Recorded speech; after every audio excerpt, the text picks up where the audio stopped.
Okay, good afternoon. So now let's look at lecture 3 of Information Technology, ICT. Now, lecture 3, we're going to talk about essentials of Internet and World Wide Web. These two terms are quite misleading. Some, they actually use them interchangeably, where they mean Internet. They also use the word World Wide Web to mean the same. But technically speaking, as we look at this lecture, we're going to find a very small discrepancy between the two, a small difference. Before we look at those details right now, let's look at the basic principles that we need to cover, or the objectives of this lecture 3. So we're going to see how we can explain individual computers and servers and how they work together on the internet. We're also going to describe the 3 types of capabilities of internet, and also identify the 13 principal communication and retrieval capabilities of internet. Okay, and also summarize how the internet knows the location of the particular user, and to describe how pages are used on the web, and explain the purpose of hyperlinks and their role on the web. Also describe the characteristics of browser software and relate them to the types of information that can be included in one home page. But first, let's look at the definitions, the origin of internet. What is internet? Sometimes we just call it net, referring to internet. So it is a communication network that is used, that is itself is a connection of many other networks. Hence the name interconnection of networks, internet. So the internet is becoming the world information superweb, connecting people and businesses all over the world and enabling them to share ideas and information. It has given birth to many IT applications such as emails, or written messages sent electronically over the network, such as Twitter, Facebook, WhatsApp, and the like. So the computers on the internet. So the software used to access the internet runs on individual workstation called clients, or rather browsers. You can also call them what?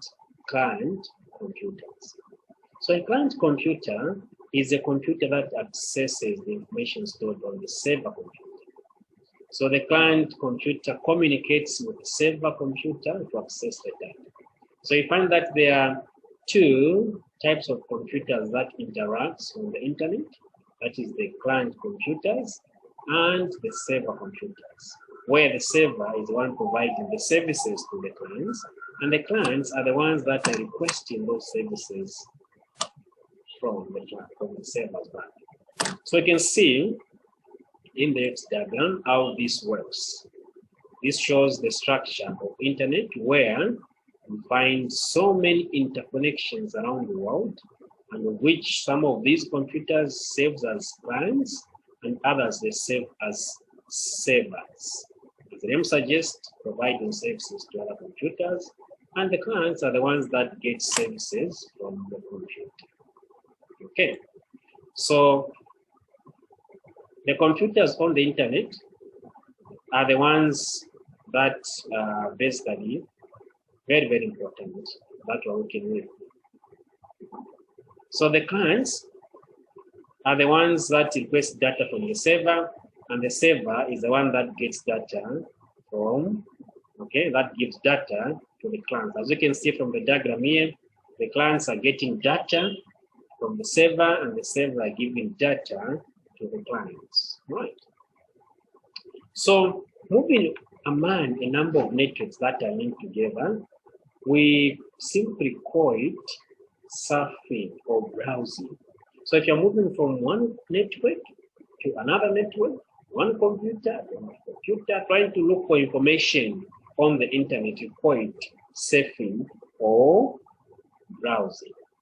So everyone on the internet has an address from which to send and receive a message. For example, you can have flowers@yahoo.com. Similarly, Every location on the internet has a unique address, such as www.microsoft.com. So you don't just go on the internet without a specific address, which will direct you to a specific computer or a specific network in this global network called internet. So now what are the capabilities of internet? The three main functions. One is communication capabilities. Two, retrieval capabilities. Third one, shop, buy, sell capabilities. Let's begin with the communication capabilities. We have seen already that already we benefit from these capabilities. We can use emails to send data. We can also use Twitter's instant messaging such as WhatsApp to communicate and send messages to our colleagues. So you can see all these capabilities and these applications that you have looked at here, already we have been using them. Others will learn how to use them because probably we don't have the technology to use.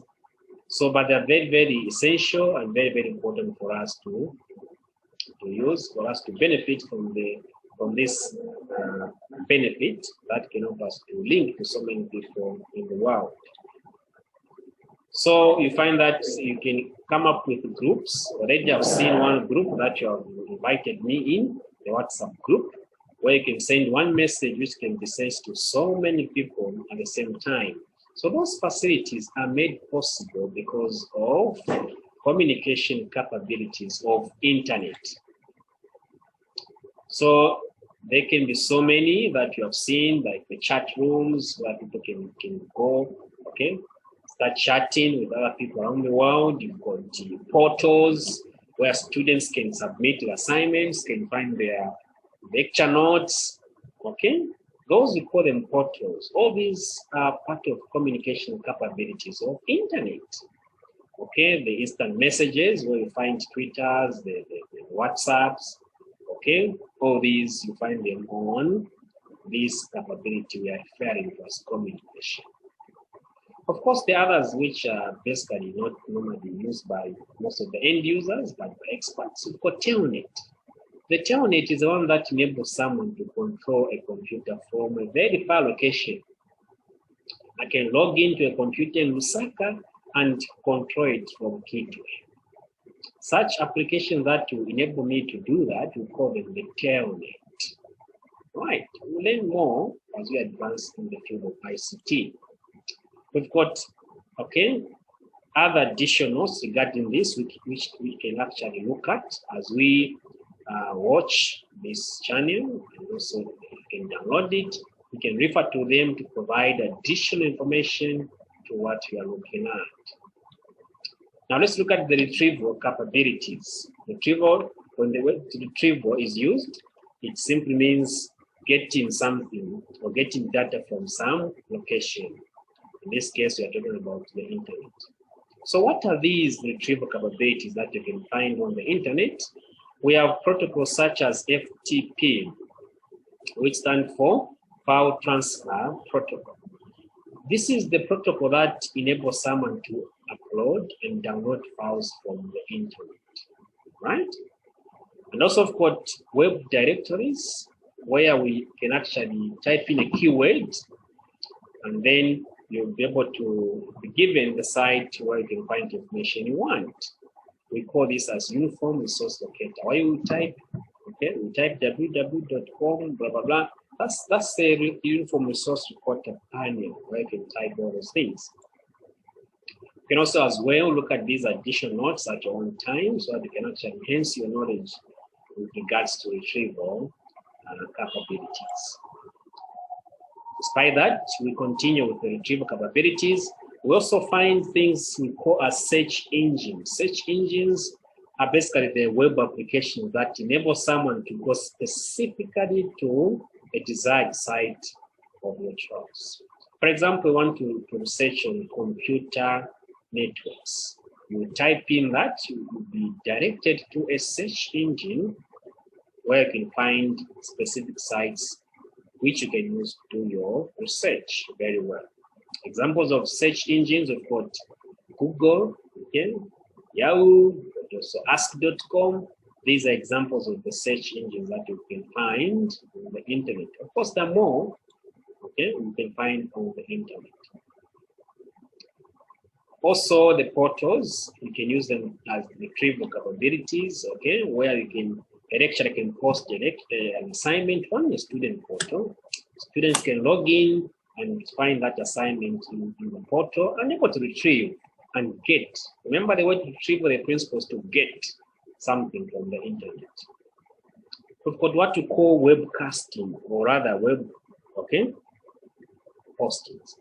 As we are actually having this lesson done, okay, by Mr. Rowan, of course, I'm also using webcasting because webcasting incorporates things such as a podcast or a broadcast, where I can post a video explaining some topic like this one, and students are able to watch that video on the web. Those are called webcasts, right? Very, very important. It's quite common in other countries where, okay, if they see something nice, they'll capture it and they'll post it on the web. Okay, those are called webcasting facilities. In here, okay, we've got such challenges because we don't understand the webcasting software that are available on the market, which we can be using to post anything that we see. You can, for example, if you like cooking, you can capture yourself cooking that nice dish, and you can actually post it on the internet, okay, via this software which we call webcasting. Right, so many things that we can benefit from internet capabilities. Right. Now let's talk about streaming. What is streaming? Basically, streaming is the ability of getting the files from the internet whilst we are still surfing, we are still under connectivity. So what are we saying by saying under connectivity?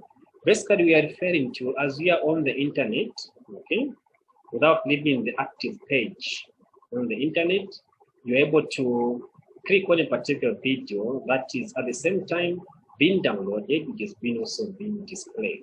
I'll give an example. You go to YouTube. Okay, some of you won't download this lecture as I post. Okay, others they'll be watching whilst they're on YouTube. That is called streaming. So whilst you're on a particular webcast, web page rather, and then able to watch a video without downloading it, or listen to an audio file without downloading it, that is referred to as streaming. You need to have a very strong connectivity in terms of internet connectivity, because you're going to be having the buffering, which are quite irritating. But if you've got a strong connectivity, a clean connectivity, streaming is good because you can watch a video as it occurs, right? What does it mean? Even before downloading it, as you are on the internet, you can still be able to watch even before downloading it. That's what we call streaming. Very, very important, because you downloading files sometimes overwhelm your computer storage. So to avoid wasting your computer storage, why not just stream it and it will remain there? It won't come to your PC. Okay, very good capability. Now let's talk about the capabilities of internet when it comes to commerce, or what you call e-commerce, the selling and buying. Selling and buying has become so easy and affordable because of electronic commerce. Basically, electronic commerce is where you can do business, we can do the selling and buying on the internet. But we'll discuss it more in chapter 9. So let's park it for a while and look at other things. Let's look at internet community. What is this? Internet community, basically we are referring to the users of the internet or the participants of the internet. We call them internet users. These are the ones that makes use of the internet capabilities, the ones that we have talked about. And of course, also the internet service providers. These are the ones that provides internet to you. For example, for Examnet, right? For Copanet, iConnect, all these are internet service providers. And of course, also Xamarin. Xamarin is also part of internet service providers. They give internet to organizations or individuals, right? Of course, over a charge, it's not free. We've got also application service providers, okay, where the companies, of course, will request that we need an application, the software in this area, and they will develop it for a fee. And the company is going to, that company that has developed that software is going to host, is going to keep that software such that if you want to use that software, you'll be accessing it from their company, and then they can easily bill you from there or charge you from there. So if you don't pay, they can easily close it up. If you pay, they can open the connection so that they can be able to continue benefiting from the software.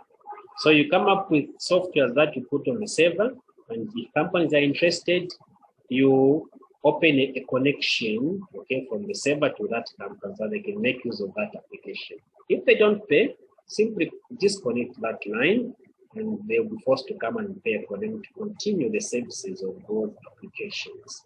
So that business is also there. Many companies such as Probase, okay, they do that. They can design a software for you and host it for you. So that if you don't pay them, they can disconnect you from wherever they are. So those are called application service providers.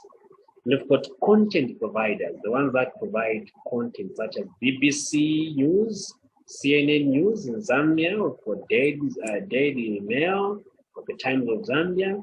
All these companies, they provide content. So you can sign up so that you can be given this information daily on the internet. You've got also infrastructure providers. These are the ones that provide the technology, the machinery, right? In case you don't have the tools to use, okay, the facilities to use to enjoy the benefits of internet, they can provide the cables, okay, the devices, the switches, the satellite, they can provide this, the dishes, all these, they will come and configure them so that you can benefit, okay, the services of the internet. You have to be very, very clear. Users typically are more aware of all the components they can see and use compared to the infrastructure, which is largely operated behind the scene. So, because we don't see these things, the switch doing the business, the cables doing the business, what we just see are the services. So we tend to ignore these and focus on the service providers. This is also very, very important at the internet. We have also internet support agencies, the ones that regulate the use of these facilities that you have talked about. For example, in Zambia, we've got ZICTA, the ones that regulates whether MTN or Airtel or any other company is misusing their privileges of putting or giving the services to people. Right? So any complaints that you can have, we can actually go to them, they'll support. And if it is in harmony with what you are trying to implement or have, they will actually respond accordingly. Now let's look at the internet addresses. Remember we said, how do computers, okay, how do we identify and differentiate computers on the internet? How are they known? They are given unique addresses so that we can send messages directly to them without any confusion, because they're given unique identifiers. Just like the students in class, if you're marking the students in the exam, you don't put names, okay, while you're writing exams. What you put are the student numbers. So as I mark you, I can easily assign or allocate marks according to your student, which is unique student number, right? So even the computers on the internet, they've got these unique identifications, which we are calling their addresses. So an internet address has 4 parts. That is the user personal identification, the name of the host computer, the name of the institution, organization, and the domain name. So simply putting this illustration here, the artwork, you can see internet address here, which is given as an example, and you have seen what these demarcations you are referring to. So like the first one here is an individual name, and then after the symbol art is the host computer, and then .gsu is an institution organization, and the edu is a domain which is basically for education. So this address is an education address. domain names. What are the domain names? The domain names, these are it's a textual representation of an IP address. An IP address, people, we are referring to the binary number that uniquely identify a computer. And because we don't understand ones and zeros, we tend to forget them because they are quite small and a lot. So what has been done is these binary numbers, IP addresses, are converted to base 10 numbers, like for example, 192.162.7.162. Again, these numbers, okay, as we know, most of us, we are not good at working with numbers. So these numbers have been represented using text, right? So when you do that, we call that as a domain name system. It's a system basically that represents such numbers of computer addresses into text, things that you can remember and use effectively, right? So for example, the internet IP address 192.105.232.4 can be interpreted into a textual address that you can use to refer to that computer and easily remember. Imagine that you're giving someone an address of a computer, how to find you on the internet, then you mention this. You can find even 192.105.232.4 awkward. You don't think so? That's why we convert this into text. Things like www.abcd.ed.edu. At least that one is very easy to master and able to follow. Yeah, so those are called domain names. So like in Zambia, Zambia has been given ZM, okay, as a domain name to represent the country. South Africa has been given ZA, which of course Zambia would have gotten this because ZA works for Zambia. South Africa, maybe stay, but don't worry, that's happening like that. So Zambia has been given ZM for Zambia, ZA is for South Africa, UK is for UK, etc. Just like that. Right. So this is what you're referring to here. So the DNA tree, as you can see, right? It has so many domain labels, right? Good. Registrar and root servers. So the registrar and the root servers, these are the servers that are operative. These are the ones that contains those domain names and do the resolution. Okay, if it says EDU, what does it mean? If you see UK, what does it mean? If you see ZA, what does it mean? That's what this means for root server, authoritative servers. Don't worry about this. Okay, as we discuss advancing the field of ICT, it will become so clear and vivid. So now let's look at the addresses on the host computer. Okay, addresses on the host computer.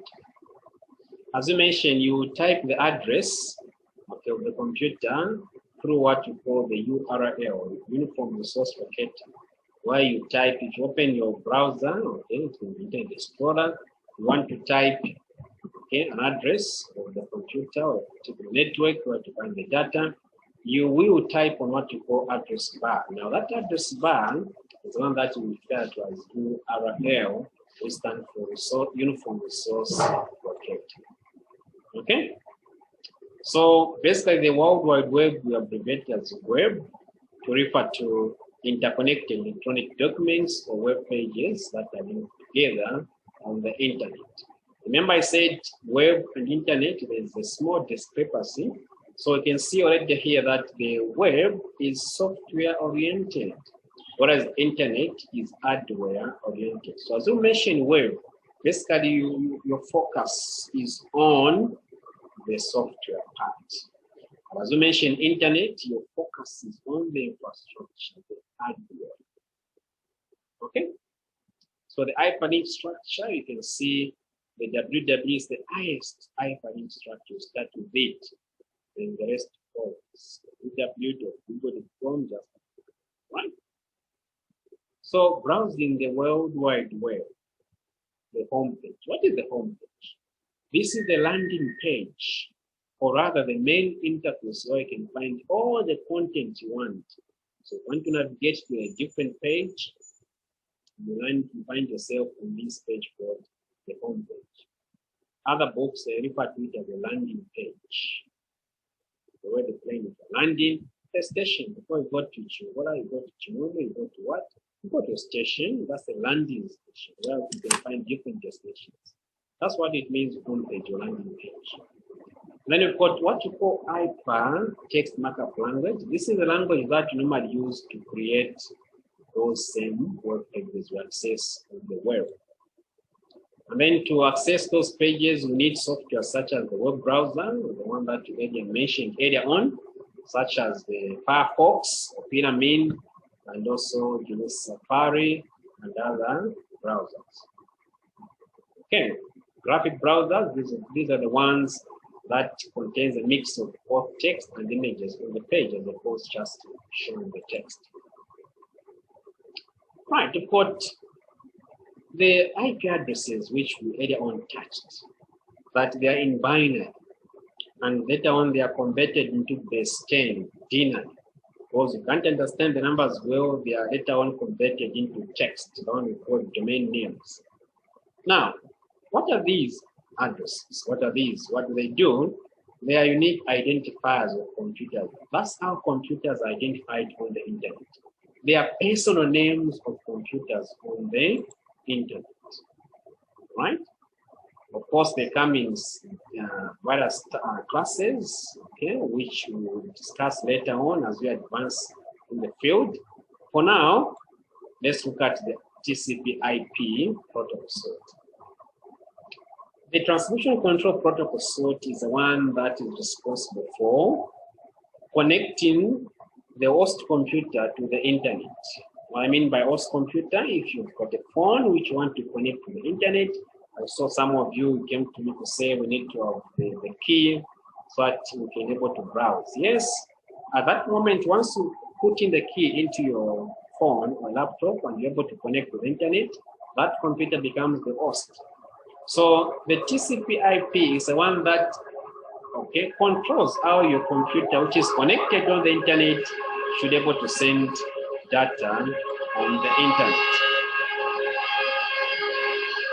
So speaking of protocols, protocols basically is just an agreed format for transmitting data between devices. Because you don't just send data anyhow, so there must be a format of sending data.